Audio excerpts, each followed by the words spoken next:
ನಡಿ ಈಗ ಶುರು ಮಾಡೋಣ. ಕೇಸರಿಯಿಂದ ಮನೋಲ್ಲಾಸ ಮನಸ್ಸು ಮತ್ತೇರಿ ಕುಣಿದಾಡಿದೆ ನೋಡು, ಮನಸ್ಸು ಮತ್ತೇರಿ ಕುಣಿದಾಡಿದೆ ನೋಡು.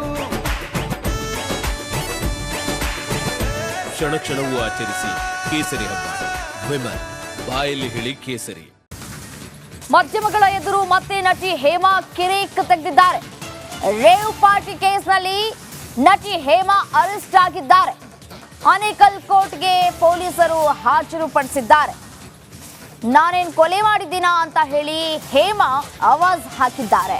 ಸಿಸಿಬಿ ವಾಹನದಿಂದ ಇಳಿತಾ ಇದ್ದಂತೆಯೇ ಮಾಧ್ಯಮಗಳ ಮೇಲೆ ಗರಂ ಆಗಿದ್ದಾರೆ. ಮಾಧ್ಯಮಗಳ ಎದುರು ಮತ್ತೆ ನಟಿ ಹೇಮಾ ಕಿರಿಕ್ ತೆಗೆದಿದ್ದಾರೆ.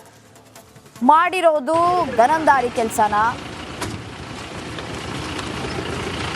చూసారు కదా, అర్ధరాత్రి నన్ను ఎలా పరిగెత్తి తీసుకెళ్లారో. నేను అంత మర్డర్ చేశానా? నేనేం చేశాను? ఎందుకు నన్ను అంత పరిగెత్తి తీసుకెళ్ళాలి? అర్ధరాత్రి ఎక్కడికో తీసుకెళ్ళి అడవిలో నా చేత సంతకాలు పెట్టించుకున్నారు వీళ్ళందరూ.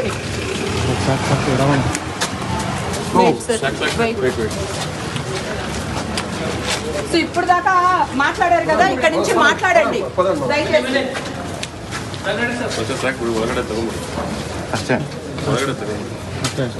చూసారు కదా, అర్ధరాత్రి నన్ను ఎలా పరిగెత్తి తీసుకెళ్లారో. నేను అంత మర్డర్ చేశానా?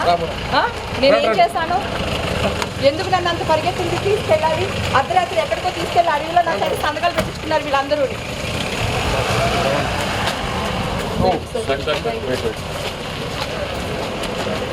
ఇప్పుడు దాకా మాట్లాడారు కదా, ಕೇಸ್ನಲ್ಲಿ ಇದೀಗ ಹೇಮಾ ಅವರನ್ನ ಕರ್ಕೊಂಡು ಬರಲಾಗಿದೆ. ಕೋರ್ಟ್ ಮುಂದೆ ಹಾಜರುಪಡಿಸಲಾಗ್ತಾ ಇದೆ. ಈ ಸಂದರ್ಭದಲ್ಲಿ ಮಾಧ್ಯಮದವರ ಮುಂದೆ ಮತ್ತೆ ನಟಿ ಹೇಮಾ ಕಿರಿಕ್ ಮಾಡಿದ್ದಾರೆ. చూసారు కదా, అర్ధరాత్రి నన్ను ఎలా పరిగెత్తి తీసుకెళ్లారో. నేను అంత మర్డర్. ಇದೀಗ ಉಳಿದ ಸುದ್ದಿಗಳನ್ನ ಒಂದೊಂದಾಗಿ ನೋಡ್ತಾ ಹೋಗೋಣ. ಬೆಂಗಳೂರಿನ ಮದರಸವೊಂದರಲ್ಲಿ ನಡೆದ ಕಾರ್ಯಕ್ರಮದಲ್ಲಿ ಮೌಲಾನಾ ಒಬ್ಬರು ಪ್ರಚೋದನಕಾರಿ ಭಾಷಣವನ್ನು ಮಾಡಿದ್ದಾರೆ. ಕಳೆದ 19ನೇ ತಾರೀಕು ಸ್ಥಳೀಯ ಮುಸ್ಲಿಂ ಮುಖಂಡರು ಮದರಸವೊಂದರಲ್ಲಿ ಕಾರ್ಯಕ್ರಮವನ್ನು ಆಯೋಜನೆ ಮಾಡಿದರು. ಕಾರ್ಯಕ್ರಮಕ್ಕೆ ಮುಂಬೈಯಿಂದ ಮೌಲಾನಾ ಹರ್ಷದ್ ಮುಕ್ತಾರ್ ಎಂಬಾತನನ್ನ ಕರೆಸಲಾಗಿತ್ತು.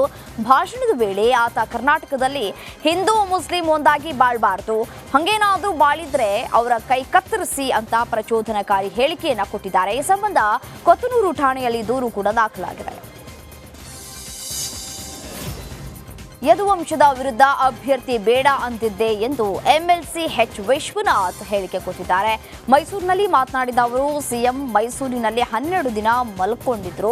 ಮುಖ್ಯಮಂತ್ರಿಗಳ ದುರಹಂಕಾರದಿಂದ ಏನಾಗಲ್ಲ, 136 ಸೀಟು ಗೆದ್ದು ಗ್ಯಾರಂಟಿ ಕೊಟ್ಟು ಆಗಿದ್ದೇನು. ನಾನು ಯದುವಂಶದ ವಿರುದ್ಧ ಅಭ್ಯರ್ಥಿ ಬೇಡ ಅಂದಿದ್ದೆ, ಆದರೂ ನನ್ನ ಮಾತನ್ನ ಕಾಂಗ್ರೆಸ್ ಲಘುವಾಗಿ ತೆಗೆದುಕೊಂಡು ಒಕ್ಕಲಿಗರು ಲಿಂಗಾಯತರನ್ನ ಹಾಕ್ತೇವೆ ಅಂತ ಹಾಕಿದ್ರು. ಈಗ ಕಾಂಗ್ರೆಸ್ಗೆ ಸೋಲಾಗಿದೆ ಅಂತ ಕೇಳಿಕೊಂಡ್ರು. ದಯವಿಟ್ಟು ಯದುವಂಶದ ಅರಸರ ಬಗ್ಗೆ ಕ್ಯಾಂಡಿಡೇಟ್ ಹಾಕೋದ್ಬೇಡಿ, ಭಾಳ ಲಘುವಾಗಿ ತೊಗೊಂಬಿಟ್ರು. ಓಹೋ ಏನು ಮಹಾರಾಜ್ನೋ